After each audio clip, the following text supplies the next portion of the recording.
কারাকোরাম কা তাজমহল লিখেছেন নিমর আহমদ, অনুবাদে ইশাদ ফারাহ। পর্ব 12। কিন্তু নিশা এক মুহূর্ত থামলো। কিন্তু কি? এক সেকেন্ডের জন্য পুরো মহাবিশ্ব থেমে গেল। পারিসা শ্বাস বন্ধ করে নিশাকে দেখছিল। কিন্তু কিন্তু উফাক চলে গেছে। পারিসা চলে গেছে। পারিসার হৃদয়ে ধাক্কা লাগলো। কোথায় চলে গেছে? তুর্কি ফিরে গেছে। আমি তাকে আটকানোর অনেক চেষ্টা করেছিলাম, কিন্তু সে বলছিল আমি পারিসার কাছে প্রতিশ্রুতি দিয়েছি যে আমি চলে যাব। আমি বলেছিলাম যে আমি মামি পাপার সাথে কথা বলবো, আঙ্কেলের সাথে কথা বলবো, এঙ্গেজমেন্ট ভেঙে দিব। কিন্তু সে থামেনি। তুমি ভালো করোনি পারিসা। তুমি তার কাছে প্রতিশ্রুতি করে নিজের সাথেও ভালো করোনি। তাহলে আর কি করতাম? ভেতরে কোথাও খুব জোরে কিছু ভেঙে গেল। পায়েসের চোখ থেকে পানি গড়িয়ে পড়লো। ভালো হয়েছে সে চলে গেছে। আমি তার জন্য পাপাকে কষ্ট দিতে পারতাম না। কতগুলো মুহূর্ত নীরবে কেটে গেল। সে কখন গেল?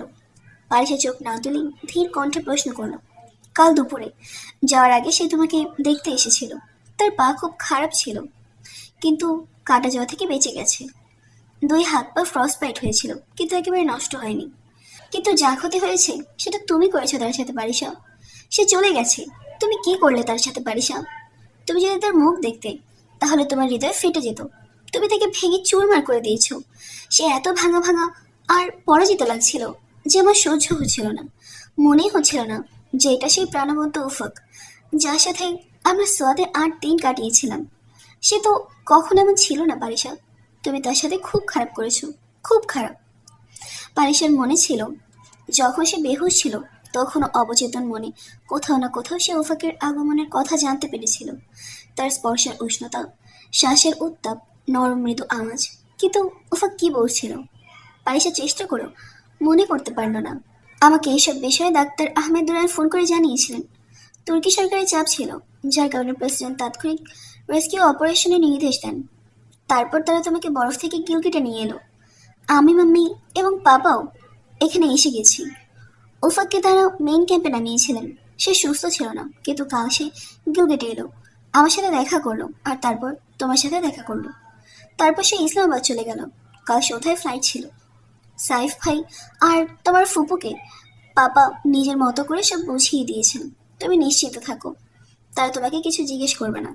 সাইফ ভাই নিউজ পেপার থেকে জানতে পেরেছে, আর তাদের ন্যারো মাইন্ড তো তুমি জানোই। তাই পাপা সব সামনে নিয়েছেন। তারা উফক সম্পর্কে কিছু জানে না। এমনিতেও তারা 2 দিন ধরে করাচিতে আছে। তাদের কোনো বিশেষ চিন্তাও নেই। ফুফুর কোনো তফাৎ পড়েনি। পড়লেও ইসার মারা যাওয়ার প্রভাবের কারণেও তারা তোমাকে কিছু জিজ্ঞেস করবে না। আর ইসার বাবা মা, তারা এসেছিলেন আর উফাকের সাথে দেখা করেছিলেন। উফাক তাদের ইসার অসমাপ্ত উপন্যাস দিয়ে দিল। উফাক বলছিল উপন্যাসটা খুব সুখকর হতে যাচ্ছিল, কিন্তু হয়তো এখন আর হবে না। আমি জানি ইসা আমাদের কাহিনী লিখছিল। পায়েসা ধীরে ধীরে বলল। আশ্চর্য, ওফাকে তো দুর্বল ছিল, তবুও সবার সাথে দেখা করছিল। অথচ আমাকে বেহুশ করে রাখা হয়েছিল এই জন্য যে সে হিস্ট্রি খুঁজছিল না। নিশা হালকা হাসলো। পারিসা হাসতে পারল না। দ্বাদশ চূড়া, শুক্রবার 26শে আগস্ট 2005। সবুজ হেলিকপ্টারটা সবুজ ঘাসের উপর পারিসার অপেক্ষায় দাঁড়িয়েছিল। সে আঙুল দিয়ে চুল আঁচড়ালো, সেগুলোকে উঁচু পনিটেল করে বারান্দা থেকে বেরিয়ে এলো। তাকে গিলগেট থেকে এই হেলিকপ্টারে করে ইসলামাবাদ যেতে হতো। কর্নেল ফারুক যাচ্ছিলেন, তাই সেও তার সাথেই রওনা হলো। হেলিকপ্টারের পাখা নিশ্চল ছিল। তার দরজার কাছে মেজর বিলাল দাঁড়িয়েছিল। Happy second birthday madam. পায়েসাকে আসতে দেখে তিনি খোশ মেজাজে হাসলেন। পায়েসাও যেভাবে হাসলো, সে কত ভুল ভাবছিল তাদের। এমনকি সন্দেহ করেছিল যে তারা হয়তো তাকে ভুলে গেছে। কিন্তু তারা তাকে ভোলেনি। তারা তাকে সময় মতো বাঁচাতে এসেছিল। আমি আমার রেস্কিউর ভিডিও দেখেছি আজ। মেজর খালিদ আমাকে দেখিয়েছেন। খুব আশ্চর্যজনক কাজ করেছেন। এত কঠিন রেস্কিউ আপনি কিভাবে করলেন? আমি এখনো অবাক। আরে ম্যাডাম, ওটা তো আল্লাহই করেছেন। পাক ফৌজ শুধু সাহস দেখিয়েছে। যাই হোক, আশা করি এখন আর আপনি আমাকে গাধা বলবেন না। পারিসা লজ্জিত হলো। না, আসলে আমি চিন্তিত হয়ে গিয়েছিলাম। আপনারা মেন ক্যাম্প থেকে হঠাৎ কোথায় চলে গিয়েছিলেন? ম্যাডাম, আমরা জ্বালানির জন্য গিয়েছিলাম, আর হুঞ্জের বাইরে 3 দিন আবহাওয়া ঠিক হওয়ার অপেক্ষা করছিলাম। যেই আকাশ পরিষ্কার হলো আমরা চলে এলাম। কিন্তু আপনারা ওফাক আরসালানকে এই হেলিকপ্টারে কেন বসাননি? এটা তো বেশ বড় হেলিকপ্টার। পারিসের সামনে দাঁড়ানো হেলিকপ্টারের দিকে ইঙ্গিত করলো। এটা সেটা নয় যেটা আপনাকে রেস্কিউ করেছিল। আপনার ঠিকমতো মনে নেই। সেটাও চিতা ছিল। তাতে আরসালানকে কিভাবে বসাতাম? সেটা তো একদম মশা ছিল। কে? আরসালান? না ম্যাডাম, আমাদের হেলিকপ্টারটাই তো মশা। তিনি হাসলেন। সেটা বেশি ওজন তুলতে পারে না, 3 জন মানুষের বেশি তাতে বসতে পারে না। কর্নেল জুবায়ের আর মেজর আসিম তাদের কাঠবিড়ালিকে, তাদের স্কোয়ারেল দিয়ে আরসালানকে রেস্কিউ করেছেন। এবার রাকাপোশিতে আমরা 2টো হেলিকপ্টার পাঠিয়েছিলাম, যেমন বেলতোরোতে অপারেশন করার সময় পাঠানো হয়। পারিসা মনোযোগ দিয়ে সবুজ রঙের হেলিকপ্টারটা দেখলো। হ্যাঁ, এটা তো সেই মশা লাগছে না। আরে ম্যাডাম, এটাকে কিছু বলবেন না, এটা মাইন্ড করবে।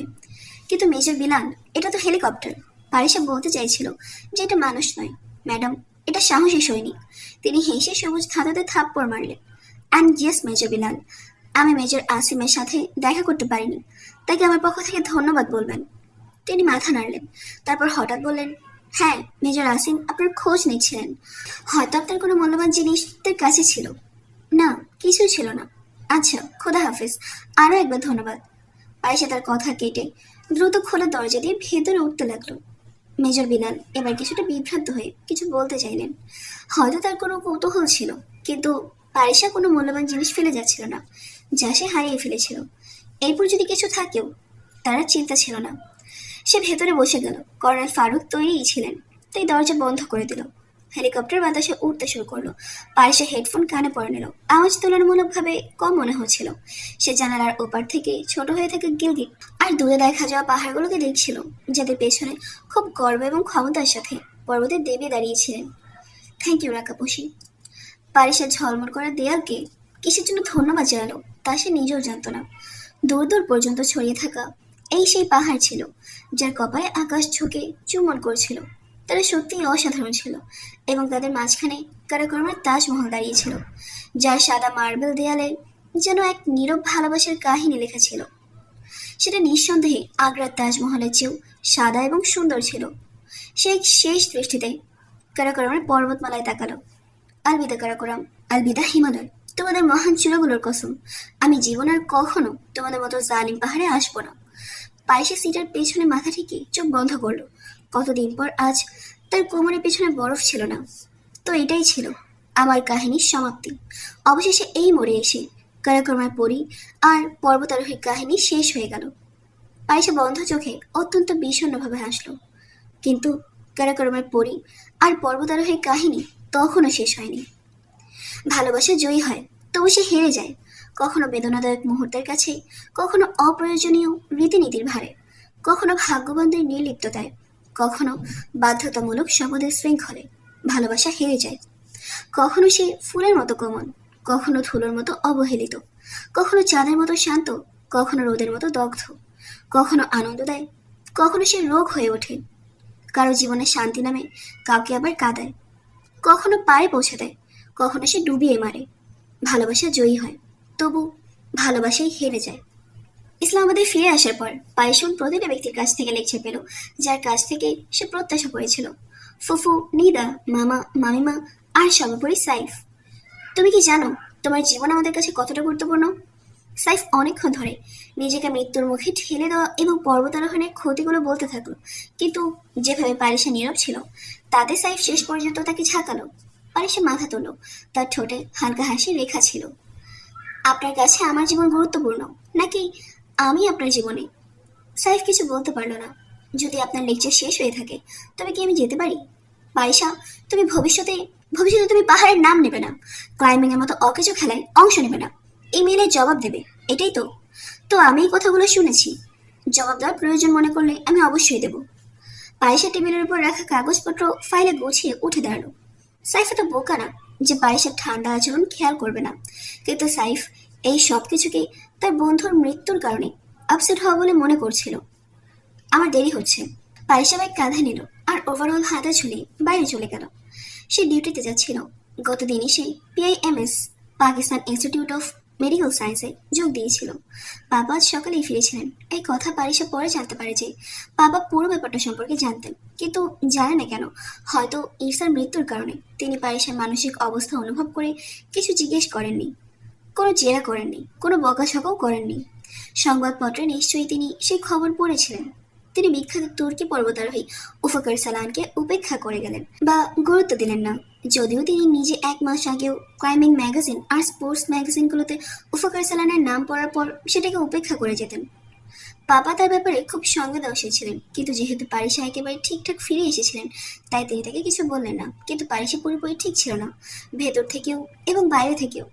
সে জীবনে কখনো এত নীরব আর বিচ্ছিন্ন থাকতো না যতটা সেই দিনগুলোতে থাকতে শুরু করেছিল। ফুফু যখন তাকে দেখলো তখন বিশ্বাস করতে পারলো না যে এটাই সেই পারিসা যে 5 আগস্ট হঞ্জে গিয়েছিল। তার ফর্সা রং ম্লান হয়ে গিয়েছিল আর ওজন 20-22 পাউন্ড কমে গিয়েছিল। সবার নজরে এটা এসেছিল, কিন্তু কেউ সেই রোগটা দেখতে পায়নি যেটা তার আসলে হয়েছিল। সেই রোগ যা তাকে আসলে আক্রমণ করেছিল। পায়েসা জাহানসেব প্রেমে পড়ে গিয়েছিল। মঙ্গলবার 6 সেপ্টেম্বর 2005 সেই দিন নিধা এসে পায়েসাকে নিজের সাথে বাড়িতে নিয়ে গেল। অন্য কোনো কারণে বা হয়তো ছুটির কারণে সাইফ বাড়িতেই ছিল। তাকে নিধার সাথে আসতে দেখে সাইফের চোখে সেই উষ্ণতা এলো যা পায়েসা ঘৃণা করত। কেমন আছো পরি? সাইফ থেকে মাথা থেকে পা পর্যন্ত দেখে হাসলো। পায়েসা গম্ভীরভাবে তাকে দেখলো। সাইফ, আপনার কি মনে হয় না যে আমি এখন বড় হয়ে গেছি? আমার পুরো নাম ধরে ডাকা উচিত? পায়েসার কথা শুনে সাইফ হেসে উঠল, কিন্তু পায়েসার কপালে ভাঁজ দেখে সাইফকে চুপ হতে হলো। দেখুন আপা, আপনিও শুনে নিন, ভবিষ্যতে পায়েসাকে পরি বলবেন না। পায়েসা নীরবে সাইফকে দেখতে থাকলো, যেন এই ঠাট্টায় তার হাসি এলো না। ওহ, পরে এসেছে? ফুফু ঘর থেকে বেরিয়ে এলো। আজ তোমাকে অনেক ফ্রেশ লাগছে। হ্যাঁ ফুফু, ডায়েটটা একটু হেলদি রেখেছি। পায়েসা বসে পড়লো। নিদা ভেতর থেকে জুয়েলারি, পোশাকের শপিং ব্যাগ ও বক্স নিয়ে এলো। সাইফ বলছিল, তুমি পিএমএসে চাকরি শুরু করেছো? হ্যাঁ ফুফু। কবে থেকে যাচ্ছ? কয়েকদিন হলো। এই জিজ্ঞাসাবাদে পায়েসা বিরক্ত হচ্ছিল। শুভ হোক। কত বেতন দেয়? পায়েসা সেখানে বসে থাকা কঠিন লাগছিল। সে চোখের কোন দিন সাইফকে দেখলো, যে খুব মনোযোগ দিয়ে সেই নিরীহ প্রশ্নের উত্তরের জন্য অপেক্ষা করছিল। পায়েসা আস্তে করে তার বেতন বলল। হ্যাঁ, এটা ভালো। এমনিতেও এটা ভালো স্ত্রী সেই হয় যে স্বামীর কাঁধে কাঁধ মিলিয়ে কাজ করে। শেষ পর্যন্ত স্বামীকেও তো তার জন্যই রোজগার করতে হয়। এটা সেই ইঙ্গিত ছিল যে পারিসা বিয়ের পরও চাকরি করবে। এটা তার জন্যই ছিল, আর তা না হলে কি? আচ্ছা পড়ি, এটা দেখো। এটা জিন্না সুপার থেকে ফ্রেঞ্চ ভেলভেটে নিয়ে এসেছি, পুরো 5,000-এর। সে নেভি ব্লু ভেলভেটের ওপর ফিরোজার তারা দেওয়া দোপাট্টা সামনে বিছিয়ে দিল। পায়েসা অনিচ্ছা সত্ত্বেও কিছুটা উদাসীনভাবে সমস্ত জিনিস দেখতে লাগলো। সাইফও সাথে বসে পোশাকের ব্যাপারে দোকানদারদের অসততা নিয়ে ক্রমাগত মন্তব্য করছিল, যেমনটা সাধারণত মহিলারা করে। সে ক্লাস পরিবর্তন করেছিল, কিন্তু তার থাকার সুরুচি এখনো আসেনি। হঠাৎ পায়েসার মোবাইলে ভিপ আওয়াজ হলো। সে মোবাইল বের করে উজ্জ্বল স্ক্রিন দেখলো। কোনো অপরিচিত নাম্বার থেকে মেসেজ এসেছিল। সে মেসেজটা খুলল। আমি কি আপনাকে এই সময় কল করতে পারি? আপনি কি ফ্রি আছেন? মেসেজটা রোমান উর্দুতে ছিল, যাতে লেখার লিঙ্গ স্পষ্ট না হয়। সে বিরক্তি নিয়ে সেটা ডিলিট করে দিল। যখন থেকে মোবাইল কোম্পানিগুলোর দর সস্তা করেছে তখন থেকে এমন মেসেজ আর অপরিচিত নম্বর থেকে কল আসতেই থাকতো। দুনিয়ার সমস্ত অলস আর বেকার ছেলেরা এমন কাজ করে মেয়েদের মন পেতে যেত। সে হু আর ইউ লিখে উত্তরও দিল না এবং মোবাইল রেখে দিল। কার মেসেজ ছিল? সাইফ সঙ্গে সঙ্গে জিজ্ঞেস করলো। পাপার। পারিসা এটা বলতে বিরত রইল যে কারো SMS সম্পর্কে জিজ্ঞেস করা অত্যন্ত অভদ্র কাজ। আচ্ছা, এইটা দেখো, এটা ব্র্যান্ডেড। সে হাতে আরো একটা হালকা সবুজ রঙের স্যুট দেখালো। পারিসা ভালো আছে বলে চুপ হয়ে গেল। সেই সময় রোশন আর সানি জানি না কোথা থেকে হাজির হলো। মামা দেখো, সাইফ মামা আমাদের জন্য মনোপলি এনেছে। রোশন মনোপলির মুখ, তার কার্ড এবং গুটি তার মামাকে দেখাতে লাগলো। এত ছোট বাচ্চারা এই গেম খেলবে? নিদা বলল। পারিসার অনিচ্ছা সত্ত্বেও অনেক কিছু মনে পড়ল। রাতের অন্ধকার, জ্বলন্ত অগ্নিকুণ্ড থেকে উড়ে গিয়ে আকাশে হারিয়ে যাওয়া ফুলকি, কাঠ পড়ার আওয়াজ, মাহুদণ্ডের নীরব পানির ওপর পড়ে চাঁদনির আস্তরণ, দূর দূর পর্যন্ত ছড়িয়ে থাকা সবুজ ঘাস। পারিসা মাথা ঝাঁকালো। সেখানে আরো বসে থাকা তার কঠিন লাগছিল। সে উঠে দাঁড়ালো। আমার ডিউটির সময় হয়েছে। ডক্টর ওয়াস্তি খুব রেগে যাবেন, আমাকে যেতে হবে। অজুহাতটা কাজ করলো। সোমবার 12 সেপ্টেম্বর 2005 জুয়েলারি শপের কাচের দরজা ঠেলে পায়েসে ভেতরে ঢুকলো। সাইফ তার পেছনে ছিল। সে জুয়েলারি শোকেসের সামনে বসা লম্বা সারি আসনগুলোর মধ্যে থেকে একটা চেয়ার টেনে পায়ের উপর পা তুলে বসলো। সামনে বসা সেলসম্যান পেশাদারি হাসি নিয়ে তার দিকে মনোযোগ দিল। জি ম্যাডাম। সেলসম্যানের পেছনের দেওয়াল কাঁচ দিয়ে ঢাকা ছিল। ঝলমল করে কাঁচের দেওয়াল, ঝলমলের দেওয়াল। পায়েসের কিছু মনে পড়ল। সে মাথা ঝাঁকালো আর আয়নায় একবার নিজের দিকে দেখলো। লম্বা এবং সোজা চুল সে অর্ধেক বেঁধে ক্যাচের দিয়ে দিয়েছিল, সেই একই ক্যাচের যার দুই রঙের কোণার পাথরটা নেই। সামনের চুলের কয়েকটা গোছা খুলে তার গাল ছুঁয়ে গেছিল। কয়েকদিনের খাবার ও পানীয় সতর্কতার কারণে তার মুখ আজ বেশ সতেজ এবং গাল কিছুটা ভরা ভরা লাগছিল। সাইফ তার পাশে চেয়ারে এসে বসলো। তাকে দেখেই দূরে বসা মধ্যবয়সী সোনা ব্যবসায়ী দৌড়ে তার কাছে এলো। জি শেখ সাহেব, কোনো অনন্য জিনিস দেখান আমার হবু বোনের বিয়ের দিন পড়ার জন্য। সাইফের পরিচয় করিয়ে দেওয়ার এই ভঙ্গি পায়েসের কাছে বিষ লাগছিল, কিন্তু সে নীরব রইল। সোনা ব্যবসায়ী সেট সঙ্গে সঙ্গে কালো মখমলের বাক্সে সাজানো ঝলমলে সোনার সেটগুলো শোকেজের উপর রাখতে শুরু করলো। দ্বিতীয় ছেলেটা তাকে সাহায্য করছিল। পায়েসা এক এক করে সব সেট বাতিল করতে থাকলো। তার এই সবের প্রতি কোনো আগ্রহ ছিল না। সেটা তো পাপা আর ফুপু তাকে বলেছিলেন যে সে যেন সাইফের সাথে নিজের পছন্দের শপিং করে আসে, তাই তার আশা। সাইফ অনেকগুলো বাক্স খুলল। সে জুয়েলারকে ভালো করে চিনত। নিশ্চয়ই সে এর আগেও এখানে আসতো। নিদার বিয়ের অনেক দিন হয়ে গেছে। যখন তার বিয়ে হয়েছিল তখন সাইফে তো দামি গহনা কেনার মতো অবস্থায় ছিল না। নিশ্চয়ই সে গত কয়েক বছরে এখানে আসতে শুরু করেছে। জানি না কত মেয়েদের গয়না দেওয়ার জন্য। হয়তো সেই জন্যই সে দোকানদারকে স্পষ্ট করে দিয়েছিল যে মেয়েটা তার হবু স্ত্রী, যাতে সে সাবধানে থাকে। এক মুহূর্তের জন্য পারিসা মন চায়নি যে সে জুয়েলারকে সাইফের চক্রের বিষয়ে জিজ্ঞেস করে। সাইফ আর তার প্রেমের বিষয়ে পারিসার কোনো আগ্রহ ছিল না। যদি পাপা জেনে বুঝেও নিজের চোখ বন্ধ রাখেন, তবে সেও নিজের চোখ এবং হৃদয় বহু আগে বন্ধ করে দিয়েছিল। এই ফিরোজা পাথর দেওয়াটা তো খুব ভালো, এটা নিয়ে নাও। পারিসা কিছু মনে পড়ল। সে চুলে লাগানো ক্যাচারটা খুলল। কালো জলপ্রপাতের মতো চুল কোমর আর মুখের চারপাশে ঝরে গেল। আপনার কাছে এই ধরনের অন্য কোনো পাথর হবে, বা আপনি এই পাথরটা জোড়া দিন। এটা খুব দুর্বল আর যে কোনো মুহূর্তে খসে পড়বে। পারিসা ক্যাচেরটা শোকেজের উপর রাখতে রাখতে দুই রঙের সেই নিখোঁজ পাথরটা থেকে ইঙ্গিত করলো। এটা একেবারে নষ্ট হয়ে যাওয়ার মতো। এই ক্যাচেরটা ফেলে দাও, তোমাকে নতুন কিনে দেবো। সাইফ অপ্রয়োজনীয়ভাবে ক্যাচেরটা তুলে ডাস্টবিনে ফেলে দিতে চাইল। কোনো চিন্তার দ্রুততার সাথে পায়েসা সাইফের হাত থেকে ক্যাচেরটা ছিনিয়ে নিল। হাত দেবেন না এটাতে, এটা খুব মূল্যবান, বুঝেছেন আপনি? কোনো প্রিয় সম্পদের মতো সেটাকে মুষ্টিতে ধরে পায়েসা সাইফের দিকে ক্রোধের দৃষ্টিতে তাকালো। সাইফ তার প্রতিক্রিয়ায় বিস্মিত হয়ে গেল। পায়েসা, তুমি... সাইফ স্বল্প কিছু বলতে চাইল। আমি গাড়িতে বসছি, আপনার আসতে হলে আসুন, না হলে আমি ট্যাক্সি নিয়ে চলে যাব। চুলগুলো ক্যাচের বেঁধে পারিসা উঠে দাঁড়ালো আর খটখট করে হেঁটে কাচের দরজা ঠেলে বাইরে চলে গেল। সাইফ জুয়েলারের কাছে ক্ষমা চেয়ে কিছুটা বিস্মিত, কিছুটা দমিয়ে রাখার রাগের সাথে তার পেছনে বাইরে বেরিয়ে এলো। জুয়েলার উপহাসের ভঙ্গিতে মাথা ঝাঁকিয়ে পাশের ছেলেকে বলল, বেগম সাহেবা বিয়েতে রাজি নন। জুয়েলার জিভে আলগা চু চু চু শব্দ তুলে আফসোস করলো। ছেলেটা দাঁত বের করে হাসতে লাগলো। জুয়েলার আবার তার আসন সামলে রেজিস্টারে ঝুঁকে গেল। যখন ছেলেটা খুলে রাখা গহনার মখমলের বাক্সগুলো বন্ধ করতে লাগলো। মঙ্গলবার 13 সেপ্টেম্বর 2005। পারিসা হাসপাতাল যাওয়ার জন্য তৈরি হচ্ছিল। ওভারঅল হাতে নিয়েছিল। স্ট্যাথোস্কোপ পকেটে ঢোকালো। দ্রুত জুতোর স্ট্র্যাপ বন্ধ করলো। চুল একইভাবে সেই ক্যাচারে বাঁধলো আর ব্যাগ কাঁধে ফেলে বাইরে বেরিয়ে গেল। গাড়ির দিকে এগোতে গিয়ে সে নিশাকে গেট দিয়ে ভেতরে আসতে দেখলো। তুমি কি হসপিটাল যাচ্ছ?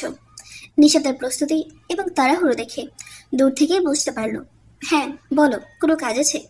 পারিসা গাড়ির লক খুলতে খুলতে দাঁড়িয়ে গেল। আরে ম্যাডাম, আপনার যৌতুকের শপিং করতে হবে, মাম্মি আপনাকে ডাকছেন। ওহো নিশা, মামিমার পছন্দ খুব ভালো, তিনি নিজেই করে নিতে পারবেন, তুমি তাকে সাহায্য করে দিও। তাছাড়াও তোমার তো আমার পছন্দ অপছন্দ জানা আছে। আরে এখন তো আমরা জুতা কিনতে যাচ্ছি, যেগুলো তোমাকে নিজেই নিতে হবে। ইয়ার, এখানে ইসলামাবাদ পিন্ডিতে কোথায় ভালো জুতা পাওয়া যায়? আর আমার কাছে তো অনেক জুতা আছে, বাদ দাও, আমার দেরি হচ্ছে। পারিসা উদ্বেগ নিয়ে ঘুরে দেখলো। বোকা, নিতে তো হবেই, বিয়ে যে তোমার। পারিসার মুখের ওপর দিয়ে একটা ছায়া সয়ে গেল। দরজার হাতলে তার মুঠি আলগা হয়ে গেল। পারিসা, নিশা তার কাছে চলে এলো। যেহেতু সিদ্ধান্ত নিয়ে ফেলেছ, তাহলে আপোষ করাও শেখো। সাইফ যেমনই হোক, তাকে গ্রহণ করো এবং মন থেকে করো। মন থেকে? একটা বিবর্ণ হাসি পারিসার ঠোঁট ছুঁয়ে গেল। মন তো কোথাও দূরে কারাক্রমে পাহাড়ে হারিয়ে গেছে। এখন তো মনেও নেই যে কোন জায়গায় সেটা হারিয়েছিল, মাহদণ্ডের হ্রদে নাকি কুয়াশার আড়ালে। কোনো ফোন, কোনো চিঠি, কোনো যোগাযোগ করেনি সে। পারিসা জানতো নিশা কার কথা বলছে। না, আমি তাকে ফোন নাম্বার দিয়েছিলাম কবে। ইমেল? আহমেদ দুরানির স্ত্রীর ইমেল এসেছিল, আমি জবাব দিইনি।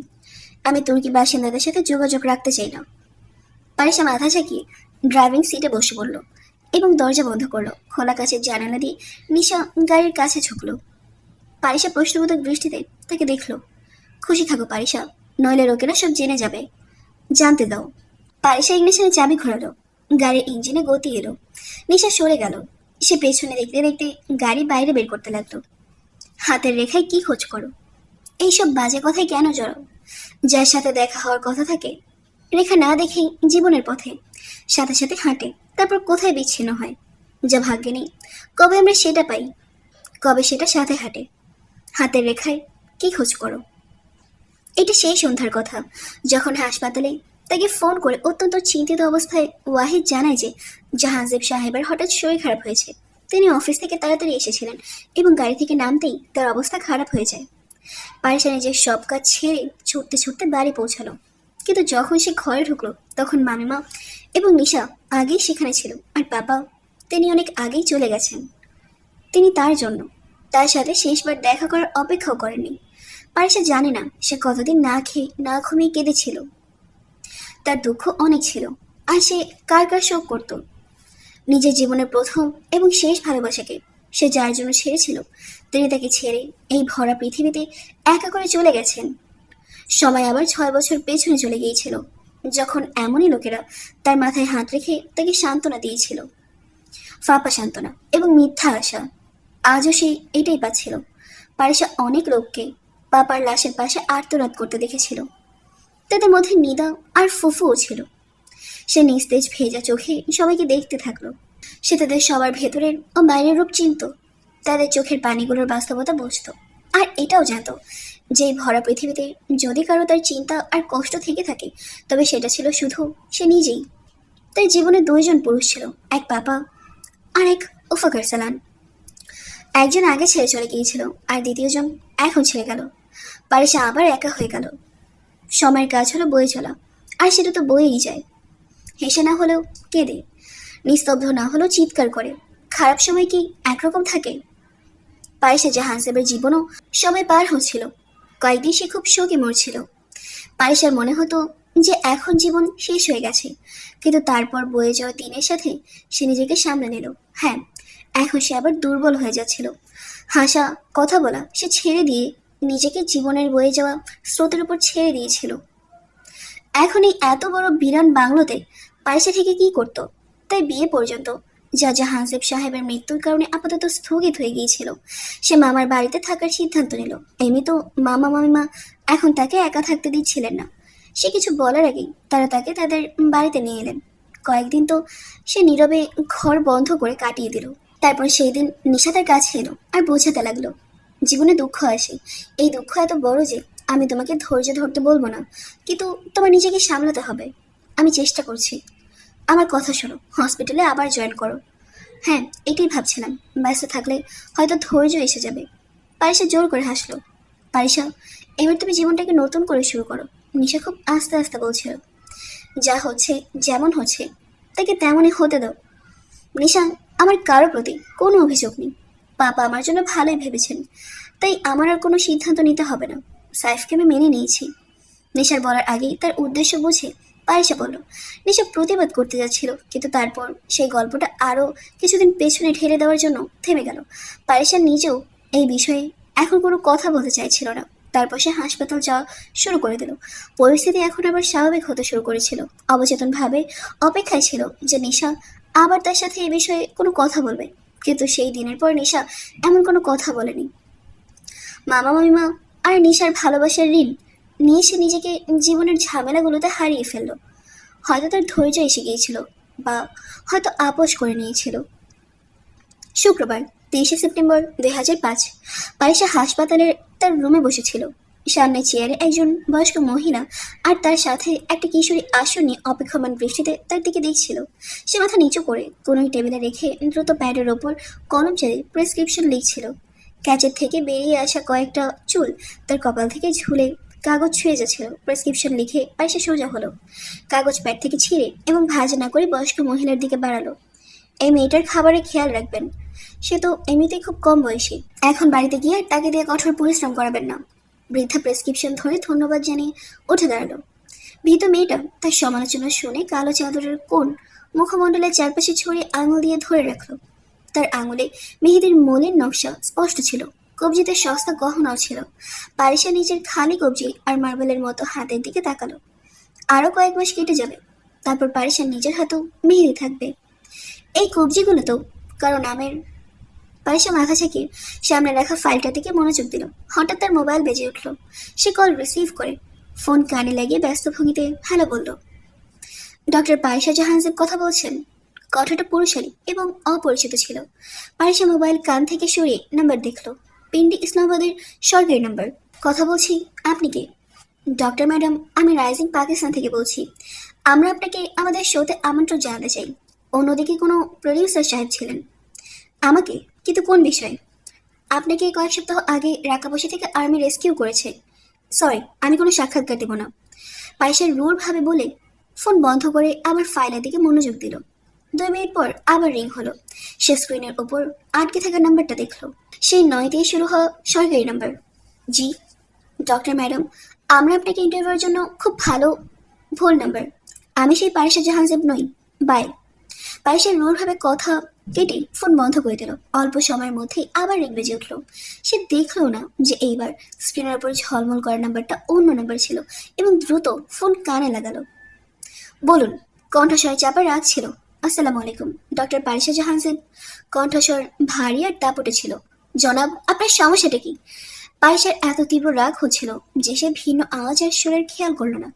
ম্যাডাম, আপনার মনে আছে হয়তো আপনাকে রাকাবসি থেকে পাক আর্মি গুনাহ করে ফেলেছে। পাক আর্মি আমাকে রেস্কিউ করে। আমি আপনাদের ঋণে আছি।